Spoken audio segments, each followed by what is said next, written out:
ನಮೋ ನಮಃ. ಅಗಜಾನನ ಪದ್ಮಾರ್ಕಂ ಗಜಾನನ ಮಹರ್ನಿಶಂ ಅನೇಕದಂತಂ ಭಕ್ತಾನಾಂ ಏಕದಂತಂ ಉಪಾಸ್ಮಹೆ. ಶಾರದಾ ಶಾರದಾಂಭೋಜ ವದನಾ ವದನಾಂಬುಜೆ ಸರ್ವದಾ ಸರ್ವದಾಸ್ಮಾಕಂ ಸನ್ನಿಧಿಂ ಸನ್ನಿಧಿಂ ಕ್ರಿಯಾತ್. ಅಜ್ಞಾನತಿಮಿರಾಂಧಸ್ಯ ಜ್ಞಾನಾಂಜನಶಲಾಕಯ ಚಕ್ಷುರುನ್ಮೀಲಿತಂ ಯೇನ ತಸ್ಮೈ ಶ್ರೀ ಗುರವೇ ನಮಃ. ಗಣಪತಿ ಶಾರದೆಯನ್ನು ನಮಸ್ಕರಿಸಿ ಗುರು ಸ್ಮರಣೆಯನ್ನು ಮಾಡಿ ನಾವು ಪ್ರಥಮ ಪದವಿ ಪೂರ್ವ ಸಂಸ್ಕೃತ ತರಗತಿಯನ್ನು ಇಂದು ಆರಂಭ ಮಾಡ್ತಾ ಇದ್ದೇವೆ. ಪ್ರಿಯ ಛಾತ್ರಾಃ, ಭವದ್ಭ್ಯಃ ಸರ್ವೇಭ್ಯಃ ಅಪಿ ಪ್ರಥಮ ಪದವಿ ಪೂರ್ವ ಸಂಸ್ಕೃತ ಕಕ್ಷ್ಯಾಂ ಪ್ರತಿ ಹಾರ್ದಂ ಸ್ವಾಗತಂ ವ್ಯಾಹರಾಮಿ. ನಿಮಗೆಲ್ಲರಿಗೂ ಆತ್ಮೀಯ ಸ್ವಾಗತವನ್ನು ಕೋರ್ತಾ ಇದ್ದೇನೆ ಮತ್ತು ಐದಂ ಪ್ರಾಥಮ್ಯೇನ ಮೊಟ್ಟ ಮೊದಲನೆಯದಾಗಿ ಸಂಸ್ಕೃತವನ್ನು ನೀವು PUCಯಲ್ಲಿ ಭಾಷೆಯಾಗಿ ಸ್ವೀಕರಿಸಿದ್ದಕ್ಕೆ ಅಭಿನಂದನೆಯನ್ನು ನಾನು ತಿಳಿಸ್ತಾ ಇದ್ದೇನೆ. ಪ್ರೀತಿಯ ವಿದ್ಯಾರ್ಥಿಗಳೇ,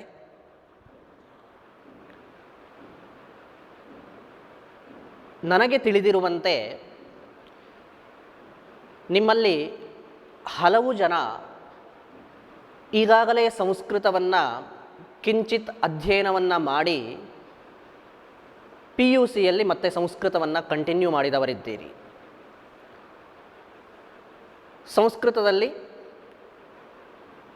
ಅಲ್ಪ ತಿಳುವಳಿಕೆ ಹೈಸ್ಕೂಲಿನವರೆಗೆ ನಿಮಗೆ ಈಗಾಗಲೇ ಆಗಿದೆ ಮತ್ತು ಸಂಸ್ಕೃತವನ್ನೇ ಆಸಕ್ತಿಯಿಂದ ಅಧ್ಯಯನ ಮಾಡುವುದಕ್ಕಾಗಿ PUCಯಲ್ಲಿ ಮತ್ತೆ ಸಂಸ್ಕೃತವನ್ನೇ ಸ್ವೀಕರಿಸಿದ್ದೀರಿ, ಇನ್ನೂ ಹೆಚ್ಚಿನ ಅಧ್ಯಯನಕ್ಕಾಗಿ. ಇನ್ನು ಕೆಲವರು ಇಲ್ಲಿಯವರೆಗೆ ಸಂಸ್ಕೃತವನ್ನು ಕಿಂಚಿತ್ತೂ ಅಧ್ಯಯನ ಮಾಡದೆ ಸ್ಕೂಲಿನಲ್ಲಿ ಮೊಟ್ಟ ಮೊದಲ ಬಾರಿಗೆ ಸಂಸ್ಕೃತವನ್ನು PUCಯಲ್ಲಿ ಸ್ವೀಕರಿಸಿದವರು ಕೆಲವರಿದ್ದೀರಿ. ಯಾಕೆ ಈ ಮಾತನ್ನು ಹೇಳ್ತಾ ಇದ್ದೇನೆ ಅಂದರೆ, ಈ ತರಗತಿ ಇದು ಸಂಸ್ಕೃತ ಪರಿಚಯಾತ್ಮಕವಾದಂತಹ ಒಂದು ತರಗತಿ. ಸಂಸ್ಕೃತ ಕ್ಲಾಸಿಗೆ ನಾವು ಹೋಗೋದಕ್ಕಿಂತ ಮುಂಚೆ, ಟೆಕ್ಸ್ಟ್ ಬುಕ್ ಪ್ರವೇಶ ಮಾಡೋದಕ್ಕಿಂತ ಮುಂಚೆ ನಾವು ಸಂಸ್ಕೃತದ ಬಗ್ಗೆ ಕೆಲವೊಂದು ವಿಚಾರ ವಿನಿಮಯವನ್ನು ಮಾಡಿಕೊಳ್ಬೇಕು. ಈಗಾಗಲೇ ಸಂಸ್ಕೃತವನ್ನು ತಿಳಿದವರಿಗೂ ಸಂಸ್ಕೃತವನ್ನು ಹೊಸದಾಗಿ ಸ್ವೀಕರಿಸಿದವರಿಗೂ ಕೂಡ, ಓದುತ್ತಿರುವವರಿಗೂ ಕೂಡ ನಾವು ಕೆಲವೊಂದು ಮಾಹಿತಿ ವಿನಿಮಯವನ್ನು ಮಾಡಿಕೊಳ್ಬೇಕು. ಹಾಗಾಗಿ ಈ ತರಗತಿಯನ್ನು ನಾನು ಸಂಸ್ಕೃತ ಭಾಷೆಯ ವಿಚಾರವಾಗಿ ಮಾಹಿತಿ ಹಂಚಿಕೊಳ್ಳುವುದಕ್ಕೆ ಬಯಸ್ತಾ ಇದ್ದೇನೆ, ಅವಕಾಶವನ್ನು ಪಡ್ಕೊಳ್ತಾ ಇದ್ದೇನೆ. ವಿದ್ಯಾರ್ಥಿಗಳೇ, ಸ್ವೀಕರಿಸಿದವರಿಗೂ ಮತ್ತು ಈಗಾಗಲೇ ಸಂಸ್ಕೃತವನ್ನು ಓದಿದವರಿಗೂ ಹೊಸದಾಗಿ ಸ್ವೀಕರಿಸಿದವರಿಗೂ ಅನುಕೂಲವಾಗುವಂತೆ ನಿಮ್ಮ ಪಠ್ಯಪುಸ್ತಕವನ್ನು ಸಿದ್ಧಗೊಳಿಸಿದ್ದಾರೆ. ಇದು ನಿಮ್ಮ ಪ್ರಥಮ PUC ಸಂಸ್ಕೃತ ಟೆಕ್ಸ್ಟ್ ಬುಕ್. ಶೇವಧಿ ಅಂತ ಮೇಲೆ ಹೆಡ್ಡಿಂಗ್ ಇದೆ. ಕೆಲವರಿಗೆ ಗೊಂದಲ ಇರಬಹುದು, ಹಾಗಾಗಿ ನಾನು ಪುಸ್ತಕವನ್ನು ತೋರಿಸ್ತಾ ಇದ್ದೇನೆ. ಇದು ಸ್ಟೇಟ್ ಸಿಲೆಬಸ್, ಕರ್ನಾಟಕ ಸರಕಾರದ ಸಂಸ್ಕೃತ ಪಠ್ಯಪುಸ್ತಕ ಶೇವಧಿ ಎಂಬ ಹೆಸರಿನಲ್ಲಿದೆ. ಇಲ್ಲಿ ಚಿತ್ರವನ್ನು ಗಮನಿಸಬಹುದು ನೀವು. ಒಂದು ಪೆಟ್ಟಿಗೆ ಇದೆ, ಬಾಕ್ಸ್ ಇದೆ. ಬಾಕ್ಸಲ್ಲಿ ರತ್ನ ವೈಢೂರ್ಯಗಳಿದ್ದಾವೆ, ಅಮೂಲ್ಯ ಆಭರಣಗಳು, ರತ್ನ ವೈಢೂರ್ಯಾದಿಗಳನ್ನು ಕೊಟ್ಟಿದ್ದಾರೆ. ಹೊರಗಡೆಯಲ್ಲಿ ಶ್ರುತಿ, ರಾಮಾಯಣ, ಕಾವ್ಯ, ಸುಭಾಷಿತ, ಸ್ಮೃತಿ, ಮಹಾಭಾರತ ಅಂತೆಲ್ಲ ಹೆಸರನ್ನು ಕೊಟ್ಟಿದ್ದಾರೆ. ಏನಿದರ ತಾತ್ಪರ್ಯ? ಈ ಹೆಸರಿಗೂ ಈ ಪೆಟ್ಟಿಗೆಗೂ ಏನು ಸಂಬಂಧ ಅಂತ ಕೇಳಿದರೆ, ಶೇವಧಿ ಅಂತ ಹೇಳಿದರೆ ನಿಧಿ ಅಂತರ್ಥ. ಭಂಡಾರ, ನಿಧಿ ಅಥವಾ ಟ್ರೆಜರ್. ಆ ಪೆಟ್ಟಿಗೆ, ನಿಧಿ, ಭಂಡಾರ ಇದೆಯಲ್ಲ, ಅದು ಯಾವುದರ ಭಂಡಾರ? ಅದು ಜ್ಞಾನದ ಭಂಡಾರ. ಯಾವ ಜ್ಞಾನ? ಶ್ರುತಿ ಅಂದರೆ ವೇದ, ರಾಮಾಯಣ, ಮಹಾಭಾರತ, ಕಾವ್ಯ, ನಾಟಕ, ವಚನ ಇತ್ಯಾದಿ ಜ್ಞಾನ ಭಂಡಾರವನ್ನೇ ಈ ಪುಸ್ತಕ ಹೊಂದಿದೆ. ಇದು ನಿಧಿಯಾಗಿದೆ. ಯಾವುದದು? ಈ ಪುಸ್ತಕ. ಪುಸ್ತಕ ಅಂದರೆ ಸಂಸ್ಕೃತ ಪಠ್ಯಪುಸ್ತಕ. ತಾತ್ಪರ್ಯ, ಸಂಸ್ಕೃತ ಭಾಷೆಯಲ್ಲಿರುವಂತಹ ಅಮೂಲ್ಯ ರತ್ನಗಳನ್ನು ನಿಮಗೆ ನಾವು ತಿಳಿಸುವ ಪ್ರಯತ್ನವನ್ನು ಮಾಡ್ತಾ ಇದ್ದೇವೆ. ಇದರ ಸೂಚಕವಾಗಿ ಈ ಚಿತ್ರ ಮತ್ತು ಹೆಸರು ನಿಧಿ. ನೀವು ನಿಧಿಯನ್ನು ಪಡೆದುಕೊಳ್ತಾ ಇದ್ದೀರಿ, ಟ್ರೆಜರ್ ಹಂಟಿಗೆ ಹೊರಟಿದ್ದೀರಿ. 2 ವರ್ಷ ಶೇವಧಿ ಎಂಬ ಹೆಸರಿನಡಿಯಲ್ಲಿ ಪ್ರಥಮ PUC ಮತ್ತು ದ್ವಿತೀಯ PUCಯಲ್ಲಿ ಸಂಸ್ಕೃತದ ಅಮೂಲ್ಯ ರತ್ನಗಳನ್ನು ಕಿಂಚಿತ್ತಾದರೂ ಅಧ್ಯಯನ ಮಾಡುವ ಅವಕಾಶವನ್ನು ಪಡೆದುಕೊಳ್ತಾ ಇದ್ದೀರಿ. ಮತ್ತೊಂದು ವಿಚಾರ ವಿದ್ಯಾರ್ಥಿಗಳೇ, ಈಗಾಗಲೇ ಸಂಸ್ಕೃತವನ್ನು ಓದಿದವರಿಗೂ ಮತ್ತು ಹೊಸದಾಗಿ ಸ್ವೀಕರಿಸಿದವರಿಗೂ ಅನುಕೂಲವಾಗುವಂತೆ ನಮ್ಮ ಪಠ್ಯಪುಸ್ತಕವನ್ನು ಸಿದ್ಧಪಡಿಸಿದ್ದಾರೆ. ಹಾಗಾಗಿ ಹೊಸದಾಗಿ ಸ್ವೀಕರಿಸಿದವರಿಗೆ ಯಾವ ಭಯವೂ ಬೇಡ ಮತ್ತು ಈಗಾಗಲೇ ಓದಿಕೊಂಡವರಿಗೆ ಯಾವ ನಿರಾಸೆಯೂ ಬೇಡ. ಖಂಡಿತವಾಗಿಯೂ ನೀವು ಹೊಸ ವಿಚಾರಗಳನ್ನು ತಿಳಿಯಲಿಕ್ಕಿದ್ದೀರಿ ಮತ್ತು ಹೊಸದಾಗಿ ಸ್ವೀಕರಿಸಿದವರು ಬೇಸಿಕ್ಕಿಂದಲೇ ನೀವು ಕಲಿಯುವವರಿದ್ದೀರಿ. ನಿಮ್ಮ ವರ್ಕ್ಬುಕ್ಕಲ್ಲಿ ವರ್ಣಮಾಲೆಯಿಂದಲೇ ನಿಮಗೆ ಸಂಸ್ಕೃತ ಭಾಷೆಯನ್ನು ಅಧ್ಯಯನ ಮಾಡುವುದಕ್ಕೆ ಅನುಕೂಲಕರವಾಗುವಂತೆ ಸಿದ್ಧಪಡಿಸಿದ್ದಾರೆ. ವರ್ಣಮಾಲೆಯ ಜ್ಞಾನ, ವ್ಯಾಕರಣದ ಬೇಸಿಕ್ ನಾಲೆಡ್ಜ್ ಇದೆಲ್ಲವನ್ನು ಕೂಡ ನಾವು ಮುಂದಿನ ಅವಧಿಗಳಲ್ಲಿ ನೋಡ್ತಾ ಹೋಗ್ತೀವಿ. ಪ್ರೀತಿಯ ವಿದ್ಯಾರ್ಥಿಗಳೇ, ನಮಗೀಗ ಸಂಸ್ಕೃತ ಪರಿಚಯಾತ್ಮಕವಾದಂತಹ ತರಗತಿಯಾದ ಕಾರಣ ಮೊಟ್ಟ ಮೊದಲಿಗೆ ನಾವು ನಮ್ಮನ್ನು ಪ್ರಶ್ನೆ ಮಾಡಿಕೊಳ್ಳೋಣ, ಸಂಸ್ಕೃತ ನನಗೆ ಗೊತ್ತಿರುವ ಭಾಷೆಯ? ಗೊತ್ತಿದೆ ಅಂತಾದರೆ ಎಷ್ಟು ಗೊತ್ತಿದೆ? ಗೊತ್ತಿಲ್ಲ ಅಂತಾದರೆ ಅದನ್ನು ತಿಳಿಯುವುದು ಹೇಗೆ? ಇತ್ಯಾದಿಯಾಗಿ ನಾವು ಸ್ವಲ್ಪ ನಮ್ಮನ್ನು ನಾವು ಪ್ರಶ್ನೆ ಮಾಡಿಕೊಳ್ಳೋಣ, ಉತ್ತರವನ್ನು ಕೂಡ ಕಂಡುಕೊಳ್ಳೋಣ. ಸಂಸ್ಕೃತ ಭಾಷೆಯಾಗಿ ನಾವು ನೋಡುವಾಗ, ನೀವು ಎಕ್ಸಾಮ್ ದೃಷ್ಟಿಯಿಂದ ನೋಡುವಾಗ ಅದನ್ನು ಬರೆಯುವುದು ಅನಿವಾರ್ಯವಾಗತ್ತೆ. ಸಂಸ್ಕೃತದ ಬರವಣಿಗೆ ಹೇಗೆ? ಮೊದಲನೆಯದಾಗಿ ನಾನು ಬರವಣಿಗೆಯ ವಿಚಾರವಾಗಿ ಹೇಳುವಾಗ ಸಂಸ್ಕೃತ ನನಗೆ ಎಷ್ಟು ಗೊತ್ತಿದೆ ಅಂತ ನೋಡಬೇಕಲ್ಲ. ಖಂಡಿತ ನೀವು ಸಂಸ್ಕೃತವನ್ನು ಈಗಾಗಲೇ ಬರೆಯುವುದಕ್ಕೆ ನಾಲೆಜನ್ನು ಪಡ್ಕೊಂಡಿದ್ದೀರಿ. ಹೇಗೆ ಸಂಸ್ಕೃತವನ್ನು ಬರೆಯುವುದು ಹೇಗೆ? ಇಲ್ಲೇ ಬರೆದಿದ್ದೇನೆ ನೋಡಿ, ಸಂಸ್ಕೃತಂ. ಇದನ್ನು ಓದುವುದಕ್ಕೆ ಬರುತ್ತಲ್ವಾ? ಬರೆಯುವುದಕ್ಕೆ ಕೂಡ ಸಂಸ್ಕೃತಂ. ಎಲ್ಲರಿಗೂ ಬಹುಶಃ ಈ ಅಕ್ಷರಗಳ ಜ್ಞಾನ ಇದೆ ಅಂತ ಭಾವಿಸ್ತೇನೆ. ಯಾಕೆಂದರೆ ಸಂಸ್ಕೃತವನ್ನು ಬರೆಯುವುದು ದೇವನಾಗರಿ ಲಿಪಿಯಲ್ಲಿ.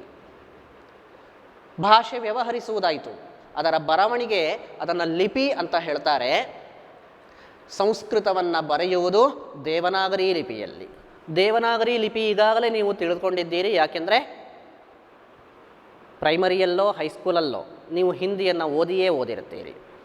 ಹಾಗಾಗಿ ಹಿಂದಿಯನ್ನು ಕೂಡ ದೇವನಾಗರಿ ಲಿಪಿಯಲ್ಲಿ ಬರೆಯುವ ಕಾರಣ ಸಂಸ್ಕೃತ ನಿಮಗೆ ಬರೆಯುವುದು ಕಷ್ಟ ಅಲ್ಲ, ಓದುವುದು ಕಷ್ಟ ಅಲ್ಲ. ಇದು ಗೊತ್ತಿರುವುದಾಯಿತು. ಇನ್ನು ಸಂಸ್ಕೃತದ ವರ್ಣಮಾಲೆ ಬರೆಯಬೇಕಿದ್ದರೆ ವರ್ಣಮಾಲೆ ಅಕ್ಷರ ಜ್ಞಾನ ಇರಬೇಕಲ್ಲ ಅಲ್ವಾ? ವರ್ಣಮಾಲೆ ಹೇಗೆ ಅಂತ ಕೇಳಿದರೆ, ಕನ್ನಡ ನಿಮಗೆ ಗೊತ್ತಿದೆ, ಹಿಂದಿ ನಿಮಗೆ ಗೊತ್ತಿದೆ, ಅ ಆ ಇ ಈ ಸ್ವರಗಳಾಯಿತು, ಕ ಚ ಟ ತ ಪ ವ್ಯಂಜನಗಳಾಯಿತು. ಈ ಸ್ವರ ಮತ್ತು ವ್ಯಂಜನಗಳ ಜ್ಞಾನ ನಿಮಗೆ ಈಗಾಗಲೇ ತಿಳಿದಿದೆ. ಅಂದರೆ ವರ್ಣಮಾಲೆ ಭಾರತದ ಎಲ್ಲ ಭಾಷೆಗಳಿಗೂ ಮೂಲ ಯಾವುದು ಅಂತ ಕೇಳಿದರೆ ಸಂಸ್ಕೃತವೇ ಆಗಿದೆ. ಅದೇ ವರ್ಣಗಳೇ ಸಂಸ್ಕೃತದಲ್ಲಿಯೂ ಇರುವಂಥದ್ದು. ಒಂದೆರಡು ಅಕ್ಷರಗಳ ವ್ಯತ್ಯಾಸ ಕೆಲವೊಂದು ಭಾಷಾ ವಿಶೇಷತೆಯಿಂದ ಇರಬಹುದಷ್ಟೇ. ಮೂಲ ಸಂಸ್ಕೃತವೇ ಆಗಿದೆ. ಹಾಗಾಗಿ ವರ್ಣಮಾಲೆಯ ಜ್ಞಾನ ಈಗಾಗಲೇ ನಿಮಗೆ ಇದೆ. ಇತರ ಭಾಷೆಗಳನ್ನು ಅಧ್ಯಯನ ಮಾಡಿದವರಿಗೆ ಸಂಸ್ಕೃತದ ವರ್ಣಮಾಲೆಯ ಪರಿಚಯ ಈಗಾಗಲೇ ಆಗಿರುತ್ತೆ. ಇದು ವರ್ಣಮಾಲೆ ಆಯಿತು, ಲಿಪಿಯ ಬಗ್ಗೆ ಆಯಿತು. ಇನ್ನು ವ್ಯಾಕರಣ, ಸಂಸ್ಕೃತ ವ್ಯಾಕರಣ ಅಂತ ಹೇಳ್ತಾರೆ. ಕೆಲವರಿಗೆ ಅದು ಭಯ ಇದ್ದಿರಬಹುದು, ಓದಿದವರಿಗೂ ಓದದವರಿಗೂ. ವ್ಯಾಕರಣ ಕಷ್ಟ ಅಂತ ಹೇಳ್ತಾರೆ. ವಿದ್ಯಾರ್ಥಿಗಳೇ, ಖಂಡಿತ ಸಂಸ್ಕೃತ ವ್ಯಾಕರಣ ಕಷ್ಟವಲ್ಲ. ಯಾಕೆಂದರೆ ಆ ವ್ಯಾಕರಣವನ್ನು ಈಗಾಗಲೇ ನೀವು ಅಲ್ಪಜ್ಞಾನವನ್ನು ಹೊಂದಿದ್ದೀರಿ. ವ್ಯಾಕರಣಕ್ಕೂ ಕೂಡ ಸಂಸ್ಕೃತವೇ ಮೂಲವಾಗಿದೆ ಭಾರತದ ಎಲ್ಲ ಭಾಷೆಗಳಿಗೆ. ಸಂಧಿ, ಸವರ್ಣ ದೀರ್ಘ ಇರ್ಬೋದು, ಗುಣ ಇರ್ಬೋದು, ಎಣ್ಣಿರ್ಬೋದು. ಅದೇ ರೀತಿಯಲ್ಲಿ ಸಮಾಸ, ಕಾರಕ, ವಿಭಕ್ತಿಗಳ ಅರ್ಥ, ಇದೆಲ್ಲದಕ್ಕೂ ಮೂಲ ಸಂಸ್ಕೃತವೇ ಆಗಿದೆ. ಅಲ್ಲಿ ನೀವು ಯಾವ ವ್ಯಾಕರಣವನ್ನು ಅಧ್ಯಯನ ಮಾಡಿದ್ದೀರೋ ಕನ್ನಡದಲ್ಲಿ, ಅದಕ್ಕೆ ಬೇಸ್ ಅಥವಾ ಮೂಲ ಯಾವುದೋ ಸಂಸ್ಕೃತವೇ ಆಗಿದೆ. ಹಾಗಾಗಿ ವ್ಯಾಕರಣವೂ ನಿಮಗೆ ಕಷ್ಟವಲ್ಲ. ಇನ್ನು ಸಾಹಿತ್ಯದ ಕುರಿತಾಗಿ ಹೋಗೋದಾದರೆ ಇದು ಬೇಸಿಕ್ ನಾಲೆಜ್ ಆಯಿತು. ಇನ್ನು ಸ್ವಲ್ಪ ಲಿಟ್ರೇಚರ್ ಬಗ್ಗೆ ನೋಡುವುದಾದರೆ, ಸಂಸ್ಕೃತದ ಸಾಹಿತ್ಯದ ಜ್ಞಾನ ನೀವು ಓದಿಲ್ಲದಿದ್ದರೂ ಕೂಡ ಅದು ನಮ್ಮ ಜೀವನದೊಂದಿಗೆ ಬೆಸೆದುಕೊಂಡಿದೆ. ಹೇಗೆ? ವೇದ ಉಪನಿಷತ್ತುಗಳಿರಬಹುದು, ರಾಮಾಯಣ ಮಹಾಭಾರತಗಳಿರಬಹುದು, ಕಾಳಿದಾಸಾದಿ ಕವಿಗಳು ರಚಿಸಿದ ನಾಟಕಗಳ ವಿಚಾರ ಇರಬಹುದು. ಇವೆಲ್ಲವನ್ನೂ ಕೂಡ ನಾವು ಸಂಸ್ಕೃತವನ್ನು ಅರಿಯದೆಯೇ ತಿಳಿದುಕೊಂಡಿದ್ದೇವೆ. ಹಾಗಿದ್ದರೆ ಸಂಸ್ಕೃತದ ಸಾಹಿತ್ಯ ಈ ಎಲ್ಲ ಅಂಶಗಳಿಂದ ಕೂಡಿರುವಂಥದ್ದು ನಮಗೆ ಯಾವುದೋ ಒಂದು ಮೂಲದಿಂದ ಸಿಕ್ಕಿದೆ.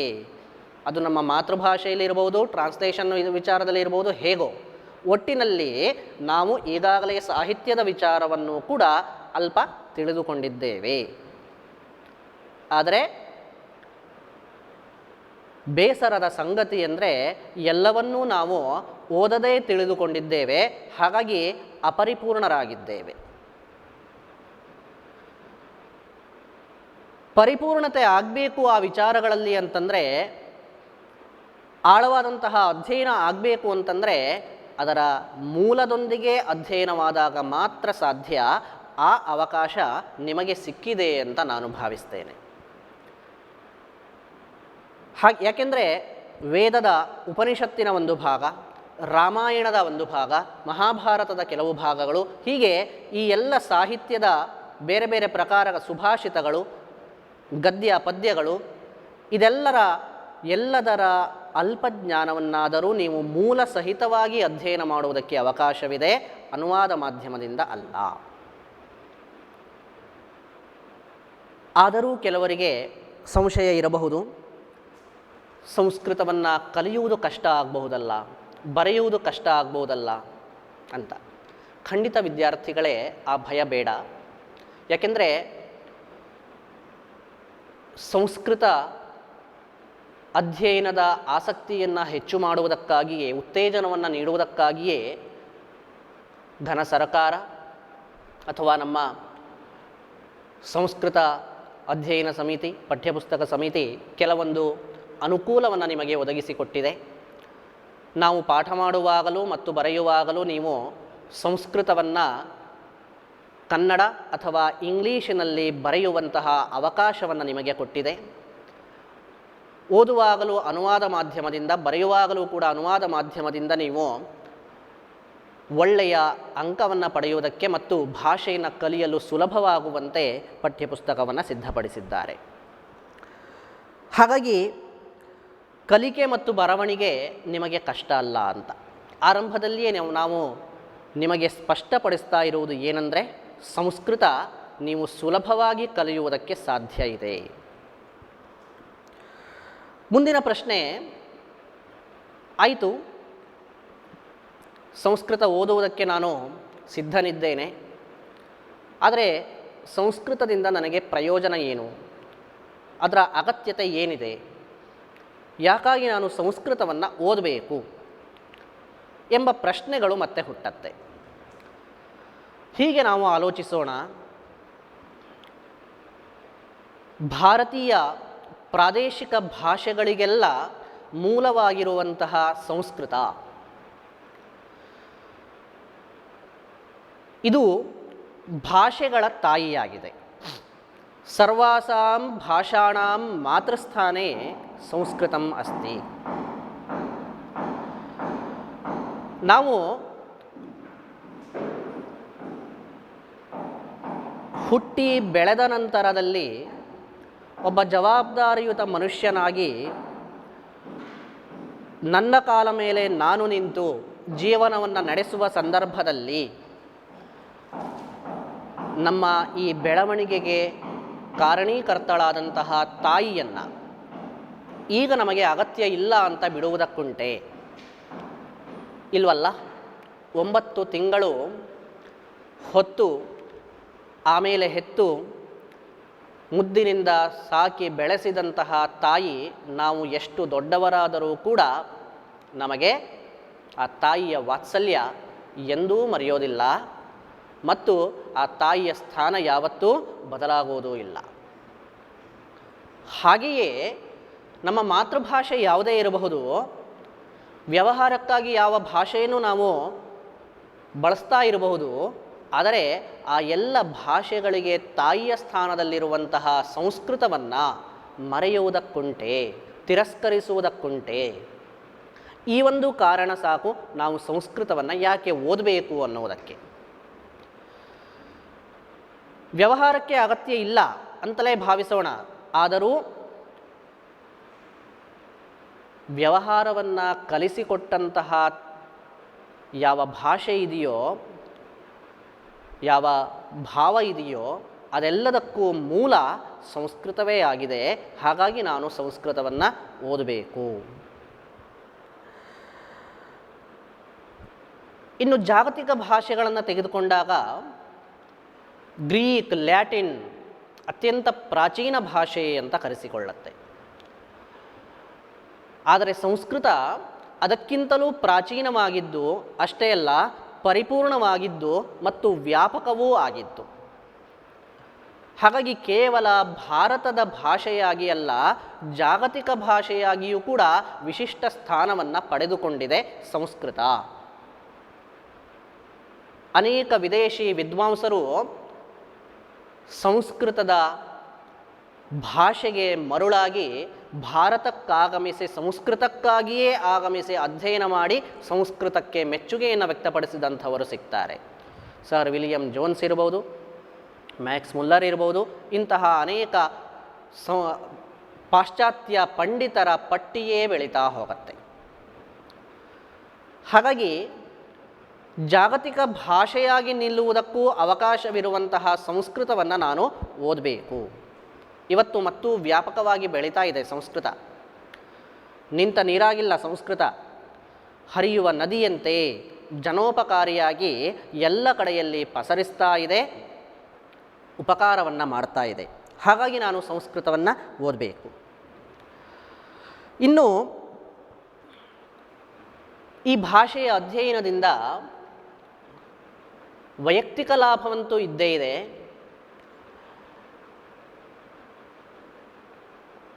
ಸಮಷ್ಟಿಯಲ್ಲಿ ನಮಗೆ ಇದರ ಪ್ರಯೋಜನ ಏನು ಅಂತ ಚಿಂತಿಸಿದಾಗ, ಸಮಷ್ಟಿ ಅಂದರೆ ದೇಶದ ಮಟ್ಟದಲ್ಲಿ ಸಮಾಜಕ್ಕೆ ಇದರಿಂದ ಪ್ರಯೋಜನ ಏನು ಅಂತ ನೋಡಿದಾಗ, ಭಾಷೆ ಇದು ಭಾವಗಳನ್ನು ಬೆಸೆಯುವಂಥದ್ದು.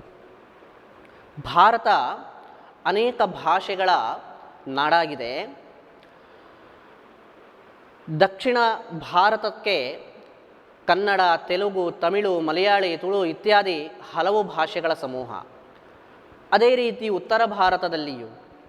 ಹೀಗಿರುವಾಗ ಅಧಿಕೃತವಾಗಿ ನಾವು ಶೆಡ್ಯೂಲ್ಡ್ ಆಗಿರುವಂತಹ 22 ಭಾಷೆಗಳನ್ನು ಕಾಣ್ತೀವಿ, 6-7 ಶಾಸ್ತ್ರೀಯ ಭಾಷೆಗಳನ್ನು ಕಾಣ್ತೀವಿ. ಈ ಭಾಷಾ ವೈವಿಧ್ಯವನ್ನು ಹೊಂದಿರುವಂತಹ ಈ ದೇಶದಲ್ಲಿ ವೈವಿಧ್ಯ ಇದೆ, ವಿವಿಧತೆ ಇದೆ, ಒಪ್ಪೋಣ. ಆದರೆ ಏಕತೆ ಸ್ವಲ್ಪ ನಮಗೆ ಕಷ್ಟವಾಗಿದೆ. ಇವತ್ತಿಗೂ ನಾವು ದಕ್ಷಿಣ ಭಾರತದವರು ಹಿಂದಿಯನ್ನು ಒಪ್ಪಿಕೊಳ್ಳುವುದಕ್ಕೆ ತಯಾರಿಲ್ಲ. ಉತ್ತರ ಭಾರತದವರು ದಕ್ಷಿಣದ ಭಾಷೆಗಳನ್ನು ಒಪ್ಪುವುದಕ್ಕೆ ತಯಾರಿಲ್ಲ. ರಾಷ್ಟ್ರಕ್ಕೆ ಒಂದು ಭಾಷೆಯಾಗಿ ನಾವಿವತ್ತಿಗೂ ಕೂಡ ಯಾವ ಭಾಷೆಯನ್ನು ಸ್ವೀಕರಿಸುವುದಕ್ಕೆ ಸಾಧ್ಯವಾಗ್ತಾ ಇಲ್ಲ. ಯಾಕೆ ತೊಡಕು? ಯಾಕೆಂದರೆ ದಕ್ಷಿಣದಿಂದ ಉತ್ತರದವರೆಗೂ ಕೂಡ ಬೆಸೆಯುವಂತಹ ಒಂದೇ ಒಂದು ಭಾಷೆ ಅದು ಸಂಸ್ಕೃತವಾಗಿತ್ತು. ಅದನ್ನೇ ನಾವು ದೂರ ಇಡ್ತಾ ಇದ್ದೇವೆ. ಹಾಗಾಗಿ ನಮಗೆ ಭಾಷಾ ಏಕತೆಯನ್ನು ಸಾಧಿಸುವುದಕ್ಕೆ ಸಾಧ್ಯವಾಗ್ತಾ ಇಲ್ಲ. ಹೆಚ್ಚೆಚ್ಚು ಸಂಸ್ಕೃತವನ್ನು ಅಧ್ಯಯನ ಮಾಡಿದಂತೆ, ಹೆಚ್ಚೆಚ್ಚು ಜನರು ಅಧ್ಯಯನ ಮಾಡಿದಂತೆ ಭಾಷಾ ಏಕತೆಯನ್ನು ಸಾಧಿಸುವುದಕ್ಕೆ ಸಾಧ್ಯವಿದೆ. ಆಡಳಿತಾತ್ಮಕ ಭಾಷೆಯಾಗಿಯೂ ಕೂಡ ನಮ್ಮದೇ ಭಾಷೆಯನ್ನು ನಾವು ಮಾಡಿಕೊಳ್ಳುವುದಕ್ಕೆ ಸಾಧ್ಯವಿದೆ. ಹಾಗಾಗಿ ನಾನು ಸಂಸ್ಕೃತವನ್ನು ಓದಬೇಕು ಮತ್ತು ಅದನ್ನು ಬೆಳೆಸಬೇಕು. ಇನ್ನು ಭಾವೈಕ್ಯ, ಭಾಷೆಯ ಏಕತೆಯ ಜೊತೆಗೆ ಭಾವದ ಏಕತೆ ಬೇಕು. ಸಂಸ್ಕೃತದ ವಿಚಾರಗಳು, ಅಲ್ಲಿಯ ಚಿಂತನೆಗಳು ನಮ್ಮ ಭಾವ ಒಂದೇ ಎನ್ನುವುದನ್ನು ತಿಳಿಸಿಕೊಡುತ್ತೆ. ಫಾರ್ ಎಕ್ಸಾಂಪಲ್, ವಸುಧೈವ ಕುಟುಂಬಕಂ, ಇಡೀ ಭೂಮಿಯೇ ಒಂದು ಕುಟುಂಬ. ವಿಶ್ವಂಭವತ್ಯೇಕನೀಡಂ, ವಿಶ್ವವೇ ಒಂದು ಗೂಡು. ಇಂತಹ ಅದೆಷ್ಟೋ ಚಿಂತನೆಗಳನ್ನು ನಾವು ಮನಸ್ಸಿನಲ್ಲಿರಿಸಿಕೊಂಡು ಭಾವಭಾವ ಒಂದುಗೂಡುವುದಕ್ಕೆ ಸಂಸ್ಕೃತ ಸಹಕಾರಿಯಾಗಿದೆ. ಹಾಗಾಗಿ ನಾನು ಸಂಸ್ಕೃತವನ್ನು ಓದಬೇಕು.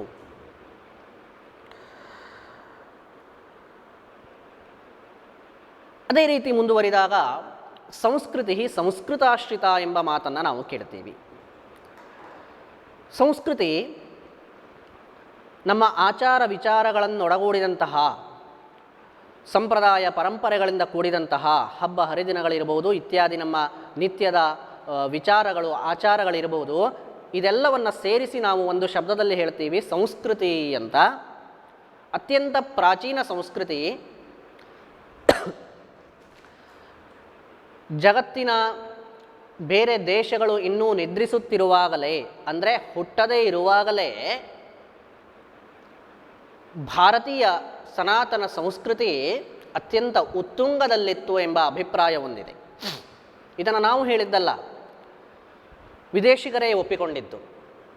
ಅಂತಹ ಪ್ರಾಚೀನ ಸಂಸ್ಕೃತಿಯನ್ನು ತಿಳಿದುಕೊಳ್ಬೇಕು ಅಂತಂದರೆ ಪ್ರಾಚೀನ ಭಾಷೆಯಾದಂತಹ ಸಂಸ್ಕೃತಕ್ಕೆ ನಾವು ಶರಣಾಗಬೇಕಾಗತ್ತೆ. ಯಾಕೆಂದರೆ ಪ್ರಾಚೀನ ಸಾಹಿತ್ಯ, ವೇದ ಸಾಹಿತ್ಯ, ಅಲ್ಲಿ ನಾವು ಭಾರತೀಯ ಸಂಸ್ಕೃತಿಯನ್ನು, ಪ್ರಾಚೀನ ನಾಗರಿಕತೆಯನ್ನು, ಸಂಸ್ಕೃತಿಯನ್ನು ಕಾಣುವುದಕ್ಕೆ ಸಾಧ್ಯವಿದೆ. ಆ ವೇದದಿಂದಲೇ ಹೊರಟಂತಹ ಪುರಾಣ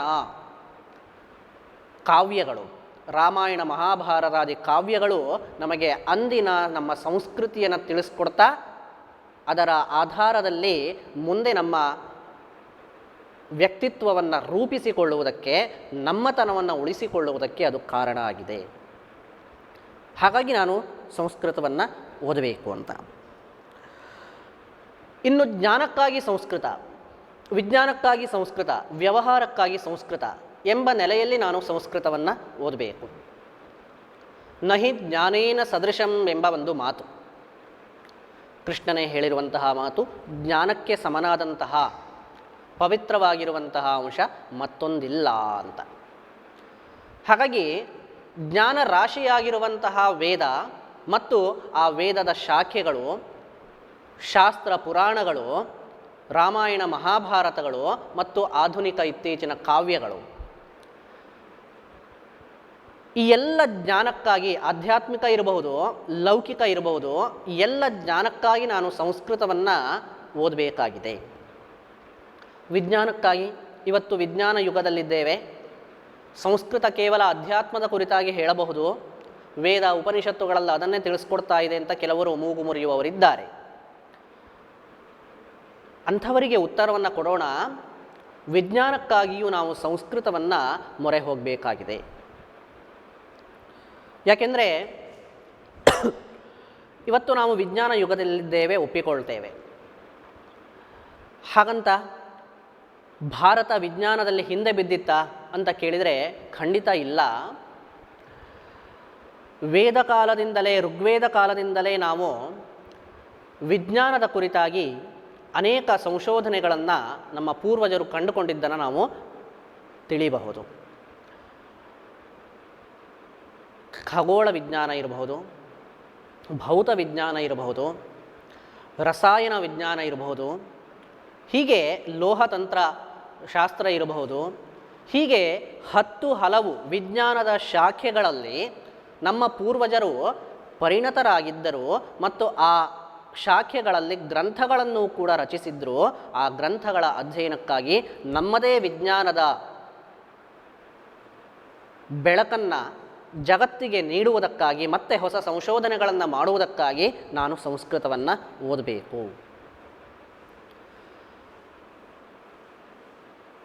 ಇನ್ನು ವ್ಯವಹಾರ ಅಂದರೆ ವಾಣಿಜ್ಯ ಶಾಸ್ತ್ರಕ್ಕೆ ನಾವು ತೆಗೆದುಕೊಂಡ್ರೆ ವ್ಯವಹಾರದ ಕುರಿತಾಗಿಯೂ ಕೂಡ ನಮ್ಮ ಪೂರ್ವಜರು ಹಿಂದೆಯೇ ಅನೇಕ ವೇದಗಳಲ್ಲಿಯೇ ಕೂಡ ನಾವು ಯಾವುದು ಬಾರ್ಟರ್ ಸಿಸ್ಟಮ್ ಅಂತೆಲ್ಲ ಬರುತ್ತಲ್ಲ, ಕೊಡುಕೊಳ್ಳುವಿಕೆ ವಿಚಾರಗಳ ಕುರಿತಾಗಿಯೂ ಕೂಡ ನಾವಲ್ಲಿ ಕಾಣ್ತೀವಿ. ವೇದಗಳಲ್ಲಿ ಉಲ್ಲೇಖ ಇದೆ, ಋಗ್ವೇದದಲ್ಲಿ ಉಲ್ಲೇಖ ಇದೆ. ಹಿಂದೆ ದ್ರವ್ಯಗಳನ್ನು ಕೊಟ್ಟು ದ್ರವ್ಯಗಳನ್ನು ಪಡೆಯುವಂತಹ, ಪಣ್ಯ ಇತ್ಯಾದಿ ಶಬ್ದಗಳ ಮೂಲಕವಾಗಿ ವ್ಯವಹಾರಗಳನ್ನು ಮಾಡುವಂತಹ, ವ್ಯಾಪಾರವನ್ನು ಮಾಡುವಂತಹ ವ್ಯಾಪಾರ ಜಗತ್ತನ್ನು ಕೂಡ ಪ್ರಾಚೀನ ಸಂಸ್ಕೃತಿಯಲ್ಲಿ ಕಂಡಿದ್ವಿ. ಅಲ್ಲಿ ಹೊಸ ಆವಿಷ್ಕಾರಗಳಿಗಾಗಿ, ಹೊಸ ಚಿಂತನೆಗಳಿಗಾಗಿ ನಾನು ಸಂಸ್ಕೃತವನ್ನು ಓದಬೇಕು. ಇನ್ನೊಂದು ವಿದ್ಯಾರ್ಥಿಗಳೇ, ವ್ಯವಹಾರ ಅಂತ ಬಂದಾಗ ಒಂದು ಎಕ್ಸಾಂಪಲನ್ನು ನಾವು ಕೊಡೋಣ. ನಿತ್ಯ ವ್ಯವಹಾರಕ್ಕೆ, ವ್ಯಾಪಾರಕ್ಕೆ ಒಂದು ನ್ಯಾಯವನ್ನು ನಾವು ಕಾಣ್ತೀವಿ.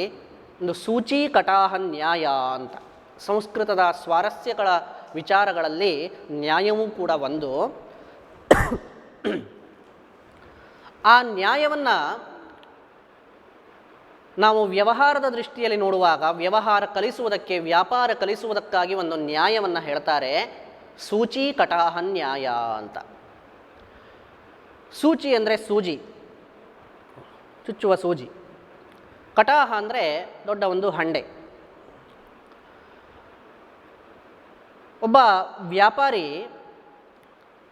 ಸೂಜಿಯನ್ನು ತಯಾರು ಮಾಡ್ತಾನೆ, ಹಂಡೆಯನ್ನು ತಯಾರು ಮಾಡ್ತಾನೆ. ಅವನ ಹತ್ತಿರ ಸೂಜಿಯನ್ನು ಕೇಳಿಕೊಂಡು ಒಬ್ಬ ಬರ್ತಾನೆ, ದೊಡ್ಡ ಹಂಡೆಯನ್ನು ಕೇಳಿಕೊಂಡು ಮತ್ತೊಬ್ಬ ಬರ್ತಾನೆ.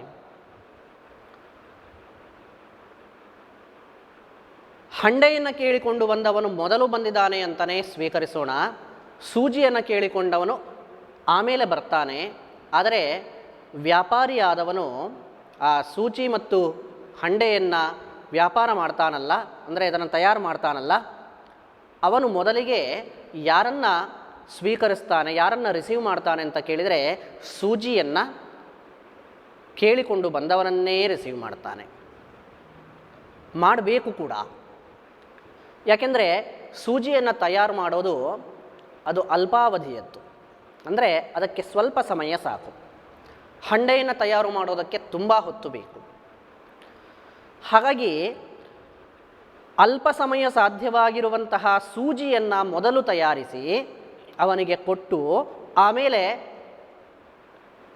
ಹಂಡೆಯನ್ನು ಅವನು ತಯಾರು ಮಾಡ್ತಾನೆ. ಒಟ್ಟಿನಲ್ಲಿ ಇಬ್ಬರು ಕಸ್ಟಮರ್ಗಳನ್ನು ಅವನು ಉಳಿಸಿಕೊಳ್ತಾನೆ. ಇದು ವ್ಯವಹಾರದ ಜಾಣ್ಮೆ.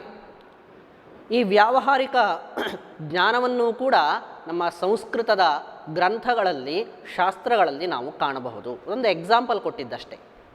ಇಂತಹ ಅದೆಷ್ಟೋ ನ್ಯಾಯಗಳು ಶಾಸ್ತ್ರಗಳಲ್ಲಿ ಬಳಸಿದ್ದು ನಿತ್ಯ ಜೀವನಕ್ಕೆ ನಾವು ಅಳವಡಿಸಿಕೊಳ್ಳುವಂಥದ್ದನ್ನು ನಾವು ಕಾಣ್ತೀವಿ.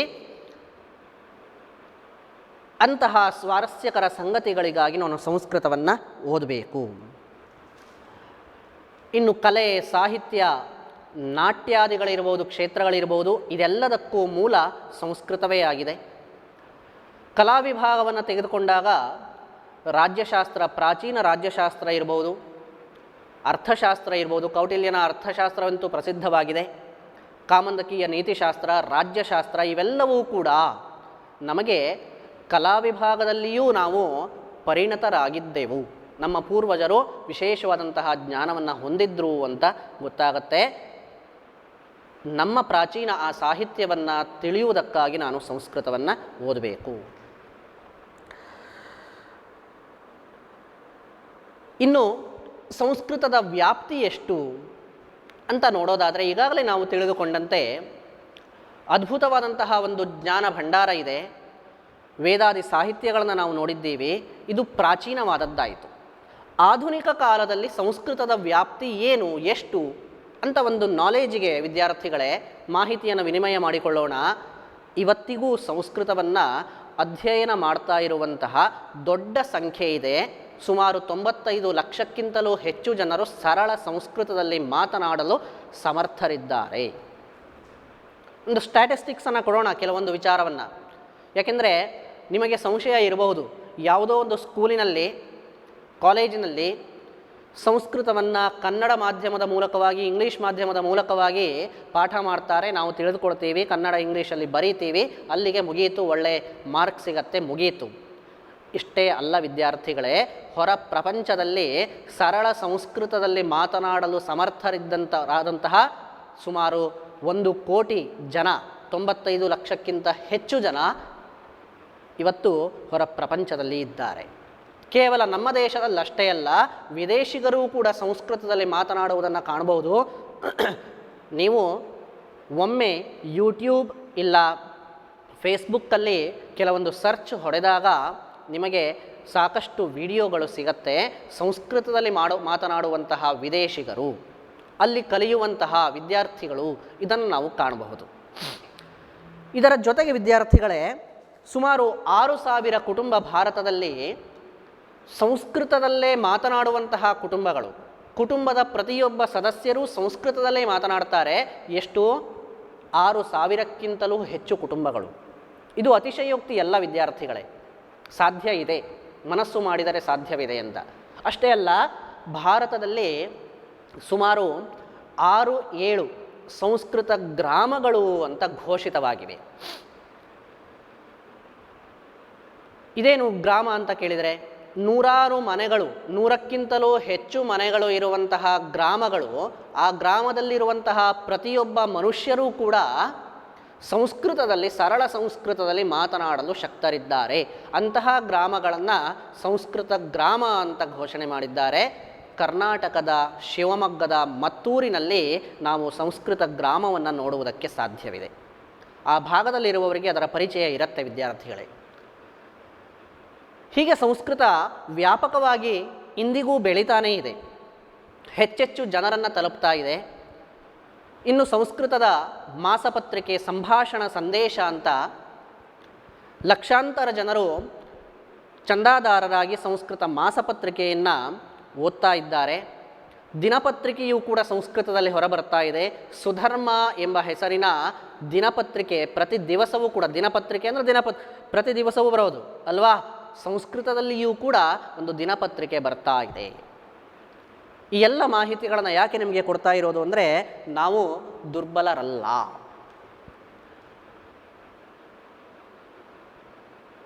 ಅಥವಾ ಸಂಸ್ಕೃತ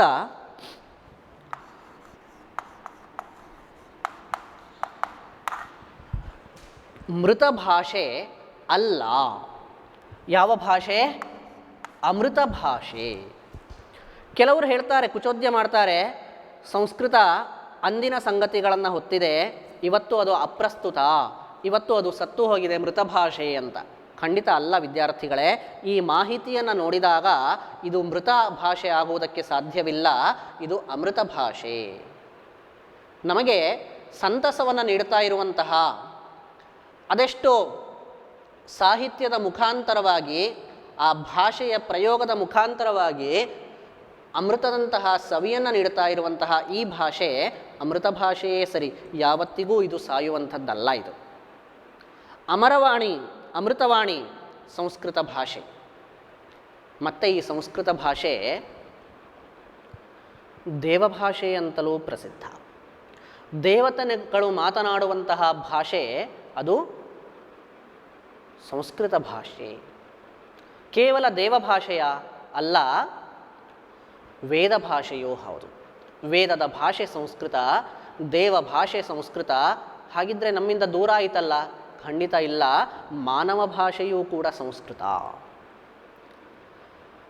ತುಂಬ ಹಿಂದೆ ಸಂಸ್ಕೃತ ವ್ಯಾವಹಾರಿಕ ಭಾಷೆಯೇ ಆಗಿತ್ತು. ಕೆಲವೊಂದು ಸ್ವಯಂಕೃತ ಅಪರಾಧಗಳಿಂದಾಗಿ ನಾವು ಸಂಸ್ಕೃತವನ್ನು ದೂರ ಮಾಡಿಕೊಂಡವು ಅಷ್ಟೇ ವಿದ್ಯಾರ್ಥಿಗಳೇ. ಇದು ಮಾನವ ಭಾಷೆಯೇ ಸರಿ. ಮಾನವತ್ವದಿಂದ ದೇವತ್ವದ ಕಡೆಗೆ ಕೊಂಡೊಯ್ಯುವಂತಹ ಯಾವುದಾದ್ರೂ ಒಂದು ಭಾಷೆ ಇದ್ದರೆ ಅದು ಸಂಸ್ಕೃತ ಭಾಷೆ. ಹಾಗಾಗಿ ನಾನು ಸಂಸ್ಕೃತವನ್ನು ಓದಲೇಬೇಕು. ವಿದ್ಯಾರ್ಥಿಗಳೇ, ಇನ್ನು ಸಂಸ್ಕೃತದ ವಿಶೇಷತೆಯ ಕುರಿತಾಗಿ ಹೇಳುವಾಗ ಸಾಹಿತ್ಯದ ಕುರಿತಾಗಿ ಒಂದಷ್ಟು ನಾವು ಮಾಹಿತಿಯನ್ನು ಪಡ್ಕೊಂಡ್ವಿ. ಸ್ವಾರಸ್ಯಕರವಾದಂತಹ ಒಂದು ಸಂಗತಿಯನ್ನು ನಾವು ಗಮನಿಸೋಣ. ಸಂಸ್ಕೃತ ಭಾಷೆ ಎಷ್ಟು ವಿಶಿಷ್ಟವಾಗಿದೆ, ಸ್ವಾರಸ್ಯಕರವಾಗಿದೆ ಅಂತ. ಸಂಸ್ಕೃತ ಭಾಷೆಯನ್ನು ನೀವು ಅತ್ಯಂತ ಯಾವುದೇ ಒಂದು ವಿಚಾರವನ್ನು ಅತ್ಯಂತ ಶಾರ್ಟಾಗಿ ಹೇಳುವುದಕ್ಕೂ ಸಾಧ್ಯ ಇದೆ. ಒಂದು ಶಬ್ದದಲ್ಲಿರುವುದನ್ನು ಒಂದು ಗ್ರಂಥದ ರೀತಿಯಲ್ಲಿ ಬರೆಯುವುದಕ್ಕೂ ಸಾಧ್ಯ ಇದೆ. ನಮಗೆ ಇದೆಲ್ಲ ಶಾಸ್ತ್ರಗಳು ತಿಳಿಸಿಕೊಟ್ಟಿವೆ. ತರ್ಕಶಾಸ್ತ್ರವೆಂಬುದಂತಹ ಒಂದು ಅದ್ಭುತ ಶಾಸ್ತ್ರ ಇದೆ, ನ್ಯಾಯಶಾಸ್ತ್ರ. ಒಂದು ಲಕ್ಷಣವನ್ನು ಇಟ್ಟುಕೊಂಡು, ಒಂದು ಶಬ್ದವನ್ನು ಇಟ್ಟುಕೊಂಡು, ಜಲ, ಎಕ್ಸಾಂಪಲ್ ಜಲ ಅಥವಾ ವಾಯು ಅಂತ ಇಟ್ಟುಕೊಂಡು ವಾಯುವಿನ ಲಕ್ಷಣ ಏನು ಅಂತ 2 ಶಬ್ದದಲ್ಲಿ ಹೇಳಿದರೆ ಅದರ ವಿಸ್ತೃತ ರೂಪವಾಗಿ ಒಂದು 100 ಪೇಜ್ಗಳಲ್ಲೇ ನಾವು ಅದನ್ನು ಕಟ್ಟಿಕೊಡಬಹುದು. ಅಂದರೆ ಅಷ್ಟು ತರ್ಕಗಳು, ಚರ್ಚೆಗಳು ಅಲ್ಲಿ ಬರ್ತಾ ಹೋಗುತ್ತೆ. ಒಂದು ಶಬ್ದದಿಂದ ಎಷ್ಟೊಂದು ವಿಸ್ತಾರವಾದಂತಹ ಅರ್ಥವನ್ನು ಅದು ಕೊಡ್ತಾ ಹೋಗುತ್ತೆ ಅಂತ ಕೇಳಿದರೆ ಅದು ಯಾವ ಭಾಷೆಯಿಂದ ಸಾಧ್ಯ? ಸಂಸ್ಕೃತ ಭಾಷೆಯಿಂದ ಸಾಧ್ಯ. ಅಷ್ಟೇ ಅಲ್ಲ, ಸುದೀರ್ಘವಾದಂತಹ ವಿಚಾರಗಳನ್ನು ಅತ್ಯಂತ ಸಂಕ್ಷಿಪ್ತವಾಗಿ ಸಮಾಸದ ರೀತಿಯಲ್ಲಿ ಹೇಳುವುದಕ್ಕೆ ಸಾಧ್ಯ ಇದೆ. ಹಾಗಾಗಿಯೇ ಸಮಾಸ ಮತ್ತು ವ್ಯಾಸ ಎರಡೂ ರೀತಿಯಲ್ಲಿ ಹೇಳಬಹುದಾದಂತಹ ಭಾಷೆ ಅದು ಸಂಸ್ಕೃತ ಭಾಷೆ. ಆ ಕಾರಣಕ್ಕಾಗಿಯೇ ಕಂಪ್ಯೂಟರಿಗೆ ತುಂಬ ಸೂಕ್ತವಾದಂತಹ ಭಾಷೆಯಿಂದಲೂ ಕೂಡ ಕರೆಸಿಕೊಂಡಿದೆ. ಇದು ಭಾರತೀಯರು ಹೇಳಿದ್ದಲ್ಲ. ಜಗತ್ತಿನ ಎಲ್ಲ ಭಾಷೆಗಳನ್ನು ಕಂಪ್ಯೂಟರ್ ಪ್ರೋಗ್ರಾಮಿಂಗಿಗೆ ಅನುಕೂಲಕರವಾಗುವ ರೀತಿಯಲ್ಲಿ ಯಾವುದಾದ್ರೂ ಒಂದು ಭಾಷೆಯನ್ನು ಪ್ರಯೋಗ ಮಾಡೋದಿದ್ದರೆ ಯಾವುದು ಅಂತ ಪ್ರಯೋಗ ಮಾಡಿದಾಗ ಸಂಸ್ಕೃತವೇ ಅತ್ಯಂತ ಸೂಟೇಬಲ್ ಲ್ಯಾಂಗ್ವೇಜ್ ಅಂತ ಅದು ಕರೆಸಿಕೊಂಡಿದೆ. ಯಾಕೆಂದರೆ ಪ್ರೋಗ್ರಾಮಿಂಗ್ ಅಂತ ಹೇಳುವಾಗ ತುಂಬ ಶಾರ್ಟಾಗಿ ಸೂತ್ರ ರೀತಿಯಲ್ಲಿ ಹೇಳಬಹುದಲ್ಲ. ನಮ್ಮ ಪರಂಪರೆಯೇ ಆಗಿದೆ. ಸೂತ್ರ ಪರಂಪರೆಯಲ್ಲಿ ನಾವು ಬಂದವರು. ಅತ್ಯಂತ ಸಂಕ್ಷಿಪ್ತವಾಗಿ ನಾವು ವಿಸ್ತೃತ ಅರ್ಥವನ್ನು ಹೇಳ್ತೀವಿ. ಹಾಗಾಗಿ ಕಂಪ್ಯೂಟರ್ ಪ್ರೋಗ್ರಾಮಿಂಗ್ಗೂ ಕೂಡ ಸಂಸ್ಕೃತ ಭಾಷೆಯೇ ಸೂಟ್ ಆಗುತ್ತೆ. ಇದೆಲ್ಲ ನಮ್ಮ ವಿಶೇಷತೆಗಳು. ಇದನ್ನು ನಾವು ಒಂದು ಶಬ್ದದಲ್ಲಿ ಗಮನಿಸೋಣ ವಿದ್ಯಾರ್ಥಿಗಳೇ. ನಮ್ಮ ಹಿರಿಯರೊಬ್ಬರು ಬಹಳ ವಿಶೇಷವಾದಂತಹ ಒಂದು ಶಬ್ದವನ್ನು ನನಗೆ ತಿಳಿಸ್ಕೊಟ್ಟಿದ್ದು ಚತುರಂಗ ತಜ್ಞ. ಒಂದು ಶಬ್ದ ಇದೆ, ಚತುರಂಗ ತಜ್ಞ. ನೋಡಿ, ಈ ಶಬ್ದದ ವಿಶೇಷತೆಯನ್ನು ನೋಡ್ತಾ ಹೋಗೋಣ. ಶಬ್ದದಲ್ಲಿರುವ ಅಕ್ಷರದ ವಿಶೇಷತೆಯನ್ನು ನೋಡ್ತಾ ಹೋಗೋಣ. ಚತುರಂಗ ತಜ್ಞ ಅಂತ ಇದೆ. ಚತುರಂಗ ಅಂತ ಹೇಳಿದರೆ ಚೆಸ್. ಚತುರಂಗ ಅಂತ ಕೇಳಿದ್ದೀರಲ್ಲ, ಚೆಸ್ಸಿಗೆ ಹೇಳ್ತಾರೆ. ಚತುರ ಅಂಗ, 4 ಅಂಗವುಳ್ಳದ್ದು ಅಂತ ತಾತ್ಪರ್ಯ. ಯಾವುದು? ಆನೆ ಇದೆ, ಕುದುರೆ ಇದೆ, ಒಂಟೆ ಇದೆ, ಮತ್ತು ಕಾಲಾಳುಗಳಿದ್ದಾರೆ. ಈ 4 ಅಂಗಗಳ ಸೈನ್ಯದಿಂದ ರಾಜ ರಕ್ಷಣೆಯನ್ನು ಮಾಡಿಕೊಳ್ಳೋದಲ್ವಾ, ಮತ್ತು ಶತ್ರುಗಳ ಜೊತೆಗೆ ಅಂದರೆ ವಿರೋಧಿಗಳ ಜೊತೆಗೆ ಹೋರಾಟ ಮಾಡೋದು. ಈ 4 ಬಲಗಳನ್ನು ಇಟ್ಟುಕೊಂಡು, ಹೌದೋ ಅಲ್ವೋ? ಹಾಗಾಗಿ ಮಂತ್ರಿ ಇದ್ದಾರೆ ಅಂದರೆ ರಾಣಿ ಇದ್ದಾರೆ. ಹೀಗೆ ಚತುರಂಗ ಸಹಿತವಾದಂತಹ ಆಟ ಅದು. ಯಾವುದದು? ಚೆಸ್. ಇದರಲ್ಲಿ ತಜ್ಞ, ಎಕ್ಸ್ಪರ್ಟ್ ಅಂತ ಅರ್ಥ. ಚೆಸ್ಸಿನಲ್ಲಿ ನಿಷ್ಣಾತನಾದವನು ಅಂತ ಅರ್ಥ ಬಂತು ಅಲ್ವಾ? ಈಗ ನೋಡಿ ವಿಶೇಷತೆಯನ್ನು ನೋಡಿ. ಚ ತೆಗೆದು ಬಿಡೋಣ, ಆವಾಗ ಏನು ಉಳಿತು? ತುರಂಗ ತಜ್ಞ. ತುರಂಗ ತಜ್ಞ. ಚ ತೆಗೆದಿದ್ದೀಗ ತುರಂಗ ತಜ್ಞ ಅಂತಾಯಿತು. ಇದಕ್ಕೂ ಒಂದು ಅರ್ಥ ಇದೆ, ಬೇರೆಯದೇ ಅರ್ಥ ಬಂತು. ಒಂದು ಅಕ್ಷರ ಜೋಡಿಸಿದಾಗ ಇನ್ನೊಂದು ಅರ್ಥ, ತೆಗೆದಾಗ ಇನ್ನೊಂದು ಅರ್ಥ. ತುರಂಗ ಅಂದರೆ ಕುದುರೆಗೆ ಹೇಳ್ತಾರೆ, ಅಶ್ವ. ತುರಂಗ ಅಂದರೆ ಅಶ್ವ. ಅಶ್ವಶಾಸ್ತ್ರದಲ್ಲಿ ತಜ್ಞ, ನಿಪುಣನಾದವನು ಅಥವಾ ಕುದುರೆಯನ್ನು ಓಡಿಸುವಲ್ಲಿ ನಿಷ್ಣಾತನಾದವನು, ಎಕ್ಸ್ಪರ್ಟ್ ಅವನು. ಕುದುರೆಯನ್ನು ಪಳಗಿಸಲು, ಓಡಿಸಲು ನಿಷ್ಣಾತನಾದವನು ಎಂಬ ಅರ್ಥದಲ್ಲಿ ತುರಂಗ ತಜ್ಞ ಅಂತ ಬಂತು. ಚ ಅಂತ ಒಂದು ಅಕ್ಷರವೂ ಕೂಡ ಇದೆ ಸಂಸ್ಕೃತದಲ್ಲಿ. ತು ಅಂತ ಒಂದು ಅಕ್ಷರವೂ ಕೂಡ ಇದೆ. ಈಗ ತು ಅಂತ ತೆಗೆಯೋಣ, ಉಳಿಯೋದೇನೋ? ರಂಗತಜ್ಞ. ರಂಗತಜ್ಞ. ಚ ಹೋಯಿತು, ತೂ ಹೋಯಿತು, ಉಳಿದಿರೋದು ರಂಗತಜ್ಞ. ಈಗಲೂ ಕೂಡ ಇದಕ್ಕೆ ವಿಶೇಷ ಅರ್ಥ ಇದೆ. ಮತ್ತೊಂದು ಅರ್ಥವನ್ನು ತಿಳಿಸ್ಕೊಡ್ತಾ ಇದೆ. ರಂಗ ಅಂದರೆ ರಂಗಭೂಮಿ ಕೇಳಿದ್ದೀರಿ ಅಲ್ವಾ? ನಾಟಕ ಅಕಾಡೆಮಿಗಳು ತುಂಬ ಇದ್ದಾವೆ. ನಾಟಕವನ್ನು ಅಭಿನಯಿಸುವಂತಹ ಒಂದು ಕಲೆ, ಅದು ರಂಗಭೂಮಿ. ಅದು ರಂಗಭೂಮಿ ಅಂತ ಕರೀತಾರೆ, ಸ್ಟೇಜ್. ಆ ರಂಗಭೂಮಿಯಲ್ಲಿ ಅಂದರೆ ನಾಟ್ಯದಲ್ಲಿ ತಜ್ಞನಾದವನು, ನಿಷ್ಣಾತನಾದವನು, ಅವನು ಡ್ರಾಮಾ ಪರ್ಫಾರ್ಮ್ ಮಾಡೋದಕ್ಕೆ ಬಲ್ಲವನು, ರಂಗತಜ್ಞ. ಅರ್ಥ ಆಯ್ತಲ್ವಾ? ಇಲ್ಲಿ ಈಗ ನೋಡಿ, ರಕಾರವನ್ನು ತೆಗೆದ್ರೆ ಏನು ಉಳಿಯುತ್ತೆ? ಅಂಗತಜ್ಞ. ನೋಡಿ, ಇಲ್ಲಿ ರ ಇರುವಲ್ಲಿ ಒಂದು ವ್ಯಂಜನ ತೆಗೆದಿದ್ದು ಸ್ವರ ಈಗ ಬಂತು, ಅಂಗತಜ್ಞ ಅಂತ ಬಂತು. ಈಗಲೂ ಅದಕ್ಕೆ ಒಂದು ಅರ್ಥ ಇದೆ. ಅಂಗತಜ್ಞ, ಅಂಗ ಅಂದರೆ ಶರೀರ, ಶರೀರಶಾಸ್ತ್ರವನ್ನು ಬಲ್ಲವನು, ತಜ್ಞ, ನಿಪುಣನು. ಅಂದರೆ ಒಬ್ಬ ಡಾಕ್ಟರಿಗೆ ನಾವು ಹೇಳ್ಬೋದು. ಅಂಗತಜ್ಞ ಅಂದರೆ ಒಬ್ಬ ಡಾಕ್ಟರಿಗೆ ನಾವು ಹೇಳ್ಬೋದು ವಿದ್ಯಾರ್ಥಿಗಳೇ. ಹೀಗೆ ಒಂದೊಂದು ಅಕ್ಷರವನ್ನು ತೆಗೆದಾಗಲೂ ಒಂದು ವಿಶಿಷ್ಟಾರ್ಥವನ್ನು ನಾವು ಕಾಣ್ತಾ ಹೋಗ್ತೀವಿ. ಇಷ್ಟಕ್ಕೆ ಮುಗಿದಿಲ್ಲ ವಿದ್ಯಾರ್ಥಿಗಳೇ. ಅ ತೆಗೆದಾಗ ಉಳಿಯೋದೇನೋ ಗತಜ್ಞ. ಗತಜ್ಞ ಅಂತ ಬಂತು. ಗತ ಅಂದರೆ ಗತಿಸಿದ್ದು, ಹಿಂದಿನ ಕಾಲದ್ದು ಅಂತ ಅರ್ಥ. ಜ್ಞ ಅಂದರೆ ಜಾನಾತಿ, ತಿಳಿದವನು. ಗತಜ್ಞ ಅಂದ್ರೆ ಅರ್ಥ ಏನಾಯಿತು ಹಾಗಿದ್ರೆ? ಭೂತವನ್ನು ತಿಳಿದವನು, ಗತಿಸಿದ್ದನ್ನು ತಿಳಿದವನು ಅಂತಾಯಿತು. ಅಥವಾ ಇನ್ನೊಂದು ಅರ್ಥ, ಜ್ಞ ಜಾನಾತಿ, ತಿಳಿದವನು. ಗತಜ್ಞ ಅಂದರೆ ಜ್ಞಾನ ಇಲ್ಲದವನು ಎಂಬಂತಹ ಅರ್ಥವನ್ನು ನಾವು ತಿಳಿಯಬಹುದು. ಮೂರ್ಖ ಅನ್ನುವ ಅರ್ಥವನ್ನು ಕೂಡ ನಾವಿಲ್ಲಿ ಹೇಳಬಹುದು. ಗತಜ್ಞ ಆಯಿತಾ? ಇನ್ನು ನೋಡೋಣ ವಿದ್ಯಾರ್ಥಿಗಳೇ, ಗವನ್ನು ತೆಗೆಯೋಣ. ತಜ್ಞ. ತಜ್ಞ ಅನ್ನುವುದಕ್ಕೂ ಒಂದು ಅರ್ಥ ಎಕ್ಸ್ಪರ್ಟ್. ತಜ್ಞ ಇಲ್ಲೆಲ್ಲ ಬಂತು. ತಜ್ಞ ಅಂದ್ರೇನು? ಎಕ್ಸ್ಪರ್ಟ್ ಅಂತ ಅರ್ಥ. ಅರ್ಥ ಆಯ್ತಾ? ಇಷ್ಟಕ್ಕೆ ಮುಗೀತಾ? ಇಲ್ಲ. ತಕಾರದಲ್ಲಿ ತಕಾರವನ್ನು ತೆಗೆಯೋಣ. ಈಗ ಉಳಿಯೋದೇನು? ಅಜ್ಞ. ತ ತೆಗೆದರೆ ಉಳಿಯೋದು ಅಜ್ಞ. ಅಜ್ಞ ಅಂದರೆ ಏನೂ ಗೊತ್ತಿಲ್ಲ ಅವನಿಗೆ. ಅವನೊಬ್ಬ ಅಜ್ಞ, ಅಲ್ಪಜ್ಞನೂ ಅಲ್ಲ, ಏನೂ ತಿಳಿದಿಲ್ಲ ಅಂತ. ಅಲ್ಪಜ್ಞ ನಿಮಗೆ ಗೊತ್ತಿದೆ, ಸರ್ವಜ್ಞ ನಿಮಗೆ ಗೊತ್ತಿದೆ. ಜ್ಞ ಅಂದರೆ ತಿಳಿದವನು, ಅಜ್ಞ ಅಂದರೆ ಏನೂ ತಿಳಿಯದವನು. ನೋಡಿ, ಒಂದೊಂದೇ ಅಕ್ಷರ ತೆಗೆದಾಗಲೂ ಒಂದೊಂದು ಅರ್ಥವನ್ನು ನಾವು ಇಲ್ಲಿ ಕಾಣ್ತಾ ಹೋಗ್ತೀವಿ. ಮುಗುದಿಲ್ಲ, 2 ಅಕ್ಷರ ಇತ್ತು, ಈಗ 1 ಅಕ್ಷರಕ್ಕೆ ಬರೋಣ. ಜ್ಞಃ. ಜ್ಞಃ, ಳಕ್ಷ ಜ್ಞಃ. ಸಂಸ್ಕೃತದಲ್ಲಿ, ಕನ್ನಡದಲ್ಲಿ ನಾವು ಹೇಳ್ತೀವಿ ಸಂಯುಕ್ತಾಕ್ಷರ ಅಂತ ಅಲ್ವಾ? ಈ ಜ್ಞಃ ಇದಕ್ಕೂ ಅರ್ಥ ಇದೆ. ಜಾನಾತಿ ಇತಿ ಜ್ಞಃ, ತಿಳಿದವನು. ಜ್ಞಃ ಅಂದ್ರೆ ಅರ್ಥ ಏನು? ನಾಲೆಜಬಲ್ ಪರ್ಸನ್, ತಿಳಿದವನು ಎಂಬಂತಹ ಅರ್ಥ, ಜ್ಞಾನಿ ಎಂಬಂತಹ ಅರ್ಥ. ಅಲ್ಲಿಗೆ ಜ್ಞಃ ಅಂತ ಇದ್ದದ್ದು ಒಂದೊಂದೇ ಅಕ್ಷರವನ್ನು ಜೋಡಿಸ್ತಾ ಬೇರೆ ಬೇರೆ ಅರ್ಥವನ್ನು ಕೊಡ್ತಾ, ನೋಡಿ, ಒಂದು ಶಬ್ದ, ಒಂದು ಅಕ್ಷರ ಯಾವ ರೀತಿಯಲ್ಲಿ ಅರ್ಥ ಬದಲಾವಣೆಗೆ ಅವಕಾಶವನ್ನು ಸೃಷ್ಟಿಸ್ತಾ ಇದೆ. ಇದು ಸಂಸ್ಕೃತ ಭಾಷೆಯ ವೈಶಿಷ್ಟ್ಯ. ಇದು ಭಾಷಾ ಸಾಧ್ಯತೆ ಅಂತ. ಭಾಷೆಯ ವ್ಯಾಪ್ತಿ ನೋಡಿ ಆಯಿತು. ಭಾಷಾ ಸಾಧ್ಯತೆಯನ್ನು ಈ ಒಂದು ಎಕ್ಸಾಂಪಲ್ ಮೂಲಕವಾಗಿ ಹೇಳ್ತಾ ಇದ್ದೇವೆ. ಅಂದರೆ ಒಂದೊಂದು ಅಕ್ಷರದಿಂದಲೂ ನಾವು ಭಾಷೆಯನ್ನು ವಿಸ್ತಾರ ಮಾಡ್ತಾ ಹೋಗಬಹುದು. ಒಂದೊಂದು ಶಬ್ದದಿಂದಲೂ ಕೂಡ ನಾವು ಹೆಚ್ಚೆಚ್ಚು ಭಾಷಾ ಸಾಧ್ಯತೆಗಳನ್ನು ಮಾಡಬಹುದು. ಸಾಹಿತ್ಯ ರಚನೆಗೆ ಅತ್ಯಂತ ಅನುಕೂಲಕರವಾಗಿದೆ ವಿದ್ಯಾರ್ಥಿಗಳೇ. ಯಾವ ಭಾಷೆಯಲ್ಲಿಯೂ ಇಷ್ಟೊಂದು ಭಾಷಾ ಸಾಧ್ಯತೆಯನ್ನು, ಸಾಹಿತ್ಯದ ಸಾಧ್ಯತೆಗಳನ್ನು ನಾವು ಕಾಣುವುದಕ್ಕೆ ಸಾಧ್ಯವಿಲ್ಲ. ಹಾಗಾಗಿ ಈ ಎಲ್ಲ ವಿಶೇಷತೆಗಳನ್ನು ನೋಡುವುದಕ್ಕಾಗಿ, ಇನ್ನೂ ಹೆಚ್ಚು ತಿಳಿದುಕೊಳ್ಳುವುದಕ್ಕಾಗಿ ನಾನು ಸಂಸ್ಕೃತವನ್ನು ಓದಬೇಕು.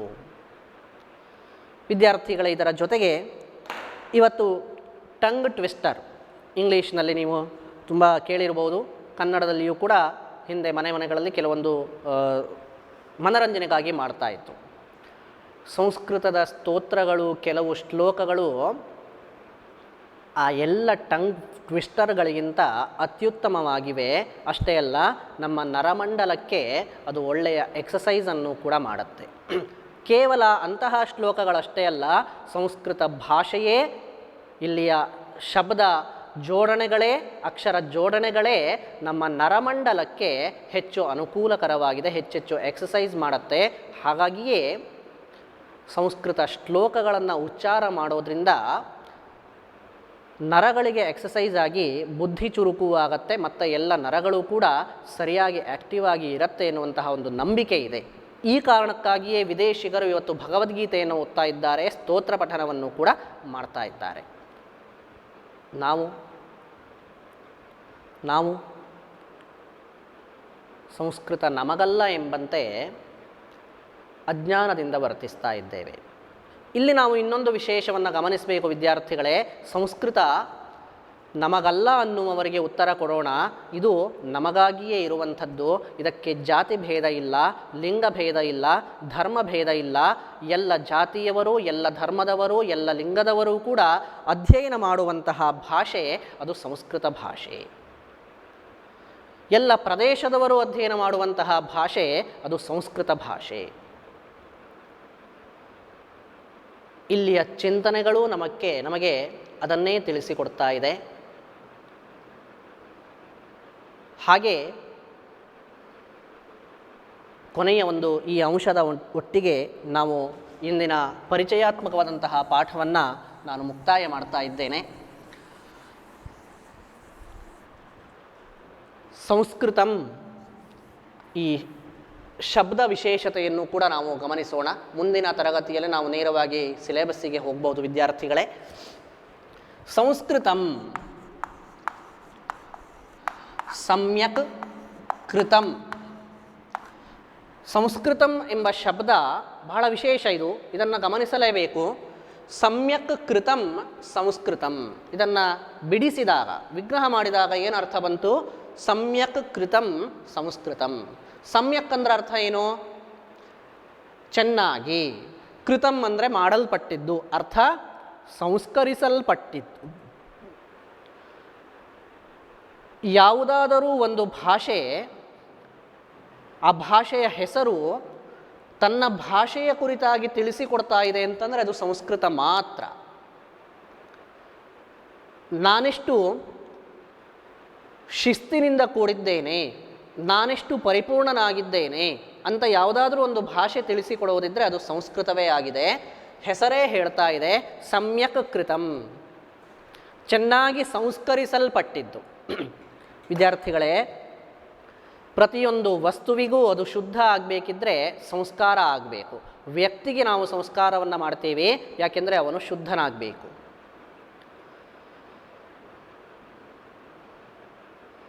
ವಸ್ತುವಿಗೆ ನಾವು ಸಂಸ್ಕಾರವನ್ನು ಮಾಡುವಾಗ ಈ ಜೀವಿಗೆ ಸಂಸ್ಕಾರ ಬೇಕಲ್ವಾ? ಹಾಗಾಗಿ ವ್ಯಕ್ತಿ ಮತ್ತು ವಸ್ತು ಮತ್ತು ಜೀವ ಈ ಎರಡಕ್ಕೂ ನಾವು ಸಂಸ್ಕಾರವನ್ನು ಮಾಡಿದ ಮೇಲೆ ವ್ಯಕ್ತಿಗಳ ನಡುವೆ, ವಸ್ತುಗಳ ನಡುವೆ ಒಂದು ಭಾವ ಏರ್ಪಡುತ್ತಲ್ಲ, ಆ ಭಾವನೆಯನ್ನು ವ್ಯಕ್ತಪಡಿಸ್ತೀವಲ್ಲ ಭಾಷೆ, ಅದಕ್ಕೆ ಒಂದು ಸಂಸ್ಕಾರ ಬೇಕಲ್ಲ. ಆ ಸಂಸ್ಕಾರದಿಂದ ಕೂಡಿದಂತಹ ಭಾಷೆ ಅದು ಸಂಸ್ಕೃತ ಭಾಷೆ. ಹಾಗಿದ್ರೆ ಯಾವ ರೀತಿಯ ಸಂಸ್ಕಾರ? ಅದಕ್ಕೆ ನೀರು ಗೊಬ್ಬರ ಹಾಕಿ ಬೆಳೆಸೋದು ಅಂತಲ್ಲ, ಅಥವಾ ಬೇರೆ ಬೇರೆ ಸಂಪ್ರದಾಯಗಳಿಂದ ಕೂಡಿರುವಂಥದ್ದು ಅಂತಲ್ಲ, ಅಲ್ವಲ್ಲ. ಭಾಷೆಗೆ ಸಂಸ್ಕಾರ ಅಂತ ಹೇಳಿದರೆ ಅದು ವ್ಯಾಕರಣಾದಿಗಳಿಂದ ಕೂಡಿದ್ದು. ಅಚ್ಚುಕಟ್ಟಾದಂತಹ ಒಂದು ವ್ಯಾಕರಣ, ಒಂದು ಸಿಸ್ಟಮೆಟಿಕ್ ಆದಂತಹ ಒಂದು ವ್ಯಾಕರಣ ಸಂಸ್ಕೃತಕ್ಕೆ ಇರುವ ಕಾರಣದಿಂದಲೇ ಅದು ಸುಸಂಸ್ಕೃತವಾದಂತಹ ಭಾಷೆಯಾಯಿತು. ಸುಸಂಸ್ಕೃತರು ಯಾವುದಾದ್ರೂ ಒಂದು ಕಲ್ಚರ್ಡ್ ಮ್ಯಾನ್ ಅಂತ ಕರೆಯುವಾಗ ನೋಡಿ ಅಲ್ವಾ, ಕಲ್ಚರ್ಡ್ ಅಂದರೆ ಸುಸಂಸ್ಕೃತ ಅಂತ ಹೇಳ್ತೀವಿ ನಾವು. ಹಾಗೆ ಭಾಷೆ ತನ್ನ ಹೆಸರಿನಲ್ಲೇ ಸೇರಿಸಿಕೊಂಡಿದೆ, ನಾನು ಸಂಸ್ಕೃತವಾದಂತಹ ಭಾಷೆ, ಸುಸಂಸ್ಕೃತವಾದಂತಹ ಭಾಷೆ. ಹಾಗಿದ್ರೆ ವ್ಯವಹಾರಕ್ಕೆ ಇದಕ್ಕಿಂತ ಒಳ್ಳೆಯ ಭಾಷೆ ಇನ್ಯಾವುದಿದೆ? ನಾವೊಬ್ಬ ಕಲ್ಚರ್ಡ್ ಆಗಬೇಕು ಅಂತಂದರೆ ನಮ್ಮ ಭಾಷೆ, ನಿತ್ಯದ ವ್ಯವಹಾರ ಅದು ಕಲ್ಚರ್ಡ್ ಆಗಿರಬೇಕು. ಅದು ನಮಗೆ ಸಂಸ್ಕೃತ ಕಲಿಸಿಕೊಡ್ತಾ ಇದೆ. ತನ್ನ ಹೆಸರಿನ ಮೂಲಕವಾಗಿಯೇ ಆ ಮೆಸೇಜನ್ನು ಕೊಡ್ತಾ ಇದೆ ವಿದ್ಯಾರ್ಥಿಗಳೇ. ಹಾಗಾಗಿ ನಾವು ಸಂಸ್ಕೃತವನ್ನು ಓದಬೇಕು. ಇನ್ನು ಮುಂದಿನ ತರಗತಿಯಲ್ಲಿ ಇಂತಹ ಬೇರೆ ಬೇರೆ ಸಂಗತಿಗಳನ್ನು ನಾವು ನೋಡ್ತಾ ಹೋಗೋಣ ಸಿಲೆಬಸ್ಸಿನ ಒಟ್ಟಿಗೆ. ಕೊನೆಯಲ್ಲಿ ಒಂದು ಸಂಸ್ಕೃತದ ಉದಾತ್ತ ಚಿಂತನೆಯನ್ನು ನಾವು ತಿಳಿಸಿಕೊಡ್ತಾ ಈ ಅವಧಿಯನ್ನು ಮುಕ್ತಾಯಗೊಳಿಸೋಣ. ಸರ್ವೇ ಭವಂತು ಸುಖಿನಃ, ಸರ್ವೇ ಸಂತು ನಿರಾಮಯಾಃ, ಸರ್ವೇ ಭದ್ರಾಣಿ ಪಶ್ಯಂತು, ಮಾ ಕಶ್ಚಿತ್ ದುಃಖಭಾಗ್ ಭವೇತ್. ಎಷ್ಟು ವಿಶೇಷವಾಗಿದೆ ವಿದ್ಯಾರ್ಥಿಗಳೇ ಈ ಸಂದೇಶ, ಈ ಮಾತು.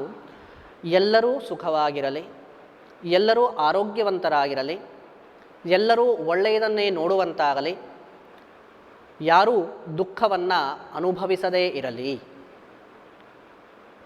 ಯಾವ ಭಾಷೆ ನಮಗೆ ಕಲಿಸಿಕೊಡ್ತಾ ಇದೆ? ಸಂಸ್ಕೃತ ಭಾಷೆ.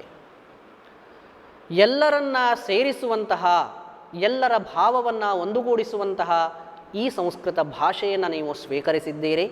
2 ವರ್ಷ ಸಂಸ್ಕೃತ ಭಾಷೆಯನ್ನು ಪ್ರೀತಿಯಿಂದ ಓದಿ ನಿಮ್ಮದಾಗಿಸಿಕೊಳ್ಳಿ.